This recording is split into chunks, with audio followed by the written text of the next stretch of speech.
Amis internautes, bonjour. Comme annoncé depuis hier, la cérémonie officielle d'investiture du nouveau président du Parlement béninois a effectivement eu lieu hier à Porto-Novo. La presse du jour informe qu'après avoir rendu un hommage intrépide au peuple béninois, Louis Vlahonou a levé un coin de voile sur les grands défis à relever dans la 8e législature. Le meilleur ajoute que c'est devant plusieurs convives et autorités politico-administratives que l'heureux du jour a tenu un discours de paix visant à renouer le dialogue avec les acteurs politique. Parlant de paix, elle semble être un vain mot chez certains.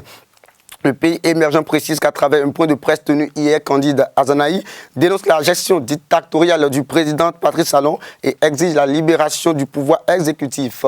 Le président du parti Restaurer l'Espoir réitère la demande de l'opposition concernant le retour de tous les exilés et détenus politiques. De pas de géant, l'indépendance énergétique du Bénin se concrétise. La presse du jour révèle la visite du ministre de l'Énergie sur le chantier Maria Gleta 2 hier, jeudi 27 juin 2019.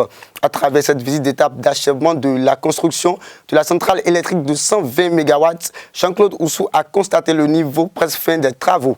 Selon ce même journal, cette centrale achevée subit déjà les derniers réglages. Encore des milliards de francs CFA pour le Bénin pour pouvoir accompagner les projets et réformes phares du programme d'action du gouvernement. La Chine octroie 8 milliards de francs CFA au Bénin. Le quotidien Le Matin indique que lors de son séjour dernier en terre chinoise, le ministre des Affaires étrangères Aurélien Agbenochi a signé avec le directeur général de l'agence chinoise de coopération internationale un accord d'assistance financière portant sur un montant d'environ 8 milliards de francs CFA au profit des projets prioritaires du PAG. Selon l'autre vision, c'est la gestion transparente de Patrice Talon qui continue d'attirer les partenaires vers le Bénin.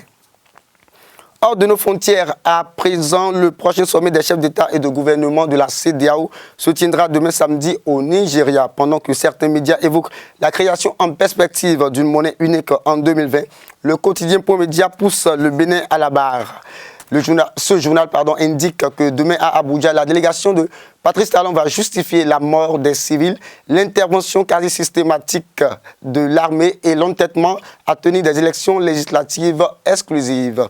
Sport pour finir, à présent, la deuxième journée des matchs de poule de la Coupe d'Afrique des Nations se poursuit. Le quotidien Le Matin annonce le second match des écureuils du Bénin qui en découdront face à l'équipe de la Guinée-Bissau demain samedi. Rappelons qu'une victoire du Michel de Suyer et ses poulains leur mettra sur de bons rails de la qualification pour les huitièmes de finale avec au passage le grand retour de leur capitaine Stéphane Sesseyon. Ce sera tout pour la revue de presse de ce matin. Merci de nous avoir suivis et très bon week-end à vous.